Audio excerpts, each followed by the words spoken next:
안녕하세요. 토토의 부학에 찾아주셔서 감사합니다. 시작 전 구독과 좋아요 눌러주시면 감사하다고 말씀드리고 싶습니다. 그럼 지금부터 분석 시작하겠습니다. 첫 번째 경기는 울산 대 강원FC입니다. 먼저 울산은 4-4-2 포메이션을 바탕으로 허율과 라카바를 투톱으로 세우며 이청용이 중원에서 리듬을 조율하는 구조다. 허율은 제공권과 위치 선정이 뛰어나며 라카바는 스피드와 침투 능력이 뛰어나 상대 뒷공간을 집요하게 공략할 수 있다. 이청용은 전방 패스의 정확성과 탈압박 능력 모두 뛰어나며 중원에서의 연결 플레이와 흐름 조절에 강점을 보인다. 전체적으로 측면과 중앙을 모두 활용하는 전개가 가능한 팀이며 세트피스 상황에서도 다양한 전술 옵션이 존재한다. 이어서 강원은 동일하게 4-4-2 포메이션을 가동하고 있으나 이상원과 최병찬의 투톱 조합이 마무리에서의 완성도의 일관성이 부족하다. 김경민은 볼 배급과 탈압박은 가능한 자원이지만 강한 압박에 흔들리는 경향이 있다. 수비 라인은 중원과의 간격 유지에서 반복적으로 약점을 노출하고 있으며 특히 후반으로 갈수록 실점률이 급격히 상승하고 있다. 전체적으로 공격 템포와 수비 커버 범위 모두에서 안정성이 떨어지는 모습이 반복되고 있다. 울산은 투톱과 중원의 유기적인 연계 속에서 다양한 전개 루트를 통해 꾸준한 득점 기회를 만들어내고 있다. 반면 강원은 수비 라인의 전환 속도와 중원 압박 대응의 한계를 보이며 후반 들어 집중력이 급격히 저하되는 모습이 잦다. 전술 완성도, 체력 분배, 마무리 능력 등 종합적으로 판단했을 때 울산이 우위를 점하며 승리를 가져갈 가능성이 높다. 두 번째 경기는 인천 윤화 대 천안시티입니다.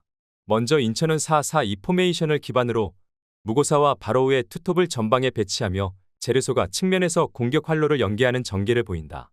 특히 무고사는 제공권과 연계 플레이 모두의 강점을 지니고 있어 상대 수비를 끌어내는 역할로도 효과적이다.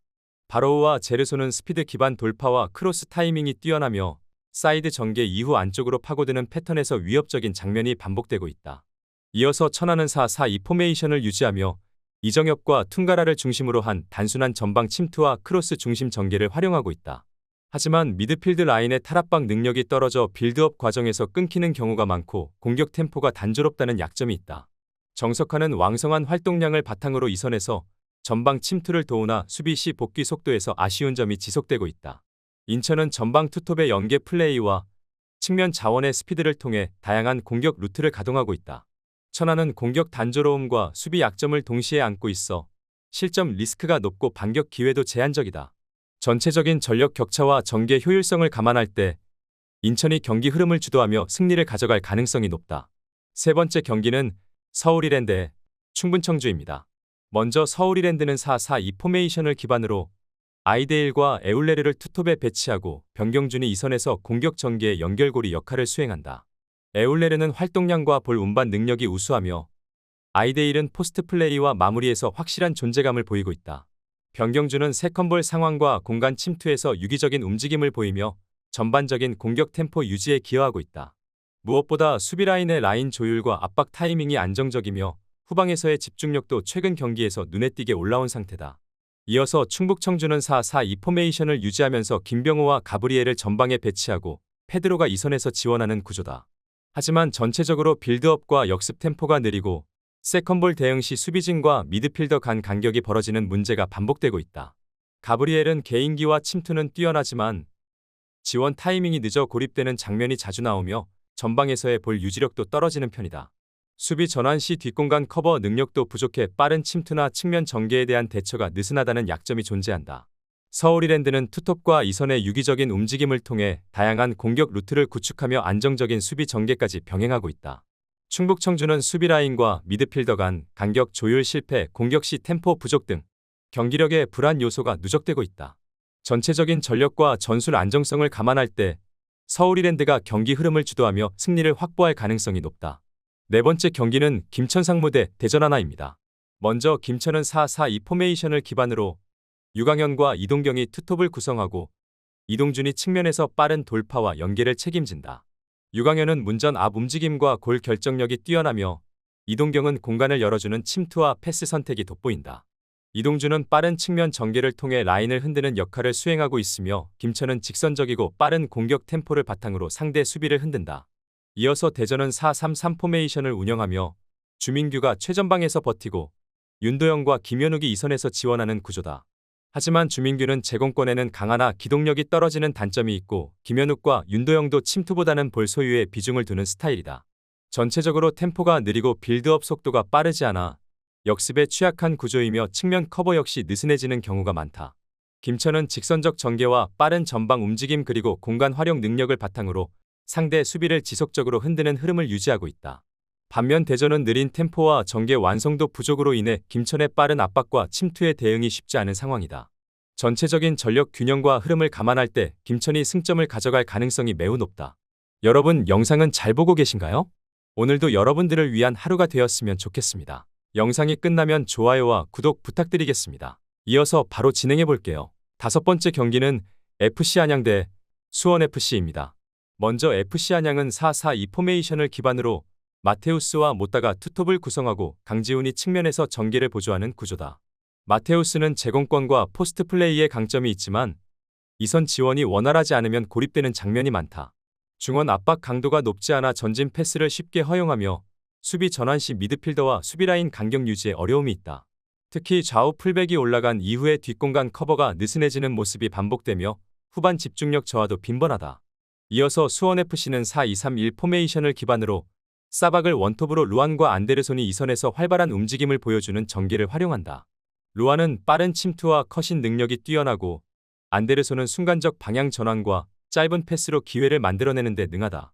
사박은 제공권보다는 연계 플레이에 특화되어 있으며 이선 자원의 전진성 있는 움직임과 시너지 효과를 발휘하고 있다. FC 안양은 홈이지만 수비 간격 유지 실패와 후반 체력 저하로 인해 라인을 정비하지 못하는 모습이 반복되고 있다. 반면 수원FC는 이선 중심의 침투와 전개 효율이 뛰어나며 공격 템포 또한 꾸준하게 유지되고 있다. 전체적인 전력 구도와 후반 대응력을 고려할 때 수원FC가 실전에서 확실한 우세를 점할 가능성이 높다. 여섯 번째 경기는 수원삼성 대 화성FC입니다.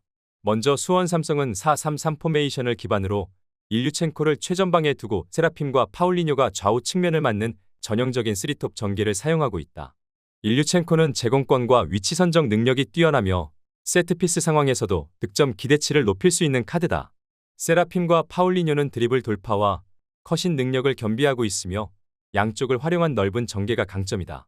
이어서 화성FC는 수원과 동일한 4-3-3 포메이션을 사용하고 있으나 도미닉, 리마, 보이노비치 조합의 유기성에서 다소 기복이 있는 편이다. 특히 수비 전환 속도와 압박 유지에서 약점이 있으며 중원에서 볼을 잃었을 때 뒷공간 커버가 느슨하게 열리는 장면이 잦다. 보이노비치의 개인기와 탈압박 능력은 위협적이지만 연계 플레이나 크로스 정확도에서는 기복이 있고 도미닉 역시 고립되는 빈도가 많다. 수원 삼성은 3톱 조합의 전개력과 결정력 모두에서 안정적인 흐름을 보이고 있으며 수비 밸런스도 지속적으로 강화되는 흐름이다. 반면 화성FC는 측면 수비 커버와 후반 집중력 저하가 누적되며 실점 리스크를 안고 있다. 전체적인 전력과 전술 이행력에서 수원 삼성이 확실한 우세를 점하고 있으며 홈에서의 전개 완성도를 감안할 때 승리 가능성이 높다. 일곱 번째 경기는 성남FC 대 부천FC입니다. 먼저 성남은 4-4-2 포메이션을 기반으로 후이즈와 사무엘을 투톱에 배치하고 김범수가 중원에서 공격과 수비를 유기적으로 조율한다. 사무엘은 공간 활용 능력과 침투 타이밍이 뛰어나며 후이즈는 피지컬과 제공권에서 강점을 보여 포스트 플레이에 유리하다. 양 측면은 활동량 중심의 전개와 더불어 빠른 수비 전환에 집중되어 있으며 라인 간 간격 유지와 커버링 능력도 안정적이다. 이어서 부천은 3-4-3 포메이션을 유지하며 바사니 갈레고 티아깅요를 전방에 배치한 3톱 구조로 운영되고 있다. 하지만 수비 숫자는 많지만 커버링과 전환 속도에 문제가 있으며 좌우 윙백이 전진 시 뒷공간이 자주 노출된다. 바사니와 갈레고는 1대1 돌파와 유기적 연계가 가능하나 최근 들어 득점 마무리의 정확도가 떨어지고 있다. 성남은 라인 간격 유지와 포백 수비 안정성에 기반한 전술적 밸런스가 잘 잡혀있는 팀이다. 반면 부천은 300 운영 중 좌우 커버 부족과 전방 득점 완성도 하락이라는 문제점이 중첩되고 있다. 경기 전체 흐름에서 성남이 실리 있는 운영을 통해 실점 없이 리드할 가능성이 높다. 마지막 여덟 번째 경기는 FC서울 대 광주FC입니다. 먼저 서울은 4-2-3-1 포메이션을 기반으로 조영욱을 원톱에 링가드와 루카스가 이선에서 전개를 지원하는 구조다. 조영욱은 활동량과 침투 타이밍이 뛰어나며 링가드는 패싱 게임과 공간 창출 능력에서 중심축 역할을 수행하고 있다. 루카스는 돌파와 마무리 모두를 겸비한 자원으로 측면과 중앙을 넘나드는 유기적 움직임이 강점이다. 이어서 광주는 4-4-2 포메이션을 가동하며 헤이스와 아사니가 투톱으로 나서고 최경록이 중원에서 공격 전개를 보조한다. 하지만 아사니와 헤이스의 움직임은 간결하나 패턴이 단조롭고 세밀한 연계보다는 개인 돌파에 의존하는 경향이 있다. 중원은 활동량은 많지만 간격 유지와 세컨볼 대응에 있어 불안정하며 측면 풀백들의 오버래핑 이후 뒷공간이 자주 열리는 문제가 있다. 서울은 이선 중심의 연계 플레이와 빠른 침투 그리고 중원 안정감까지 갖춘 팀으로 실전 효율이 높은 구조다. 반면 광주는 뒷공간 커버와 중원 압박 유지에 반복적인 약점을 보이고 있으며 패턴이 단조로운 공격 전개도 한계로 작용 중이다. 전술 완성도와 전개 밸런스를 감안할 때 서울이 흐름을 지배하며 승리를 확보할 가능성이 높다. 스포츠 토토를 처음 접해서 어떻게 해야 할지 모르시는 분, 스포츠 토토를 좋아하지만 승률이 낮아 고민이신 분, 경기 시작 전 분석 자료 확인은 필수이고 좋은 정보력이 수익의 80% 이상을 차지합니다. 수익을 위해서 이상한 곳에서 귀한 돈 날리시지 마시고 여러 유튜브에서 좋은 정보 얻어가시길 바라겠습니다. 오늘도 시청해주셔서 감사합니다.